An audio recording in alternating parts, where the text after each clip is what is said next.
அனைத்திந்திய அண்ணா திராவிட முன்னேற்றக் கழகம் என்ற கட்சியில் நிச்சயமாக ஜூன் 4க்கு பிறகு மிகப்பெரிய ஒரு மாற்றங்கள் நடக்கும்.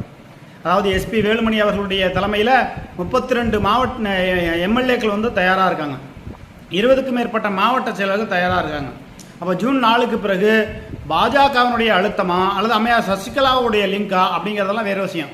ஆனால் நிச்சயமாக எடப்பாடி பழனிசாமி தலைமையில் 2026 தேர்தலை சந்திப்பது என்பது சாத்தியமே இல்லை, சத்தியமாக சாத்தியமில்லை.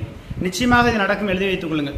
ஏனென்றால் இந்த 2024 நாடாளுமன்ற தேர்தலிலே அதிமுகவில் ஒன்றிய செயலாளர்லேருந்து நகர செயலாளர்லேருந்து மாவட்ட செயலாளர்லேருந்து 5 கோடி ரூபா திமுக மாவட்ட செயலர்கிட்ட வாங்கி இந்த கட்சிக்கு துரோகம் பண்ணிட்டாங்க.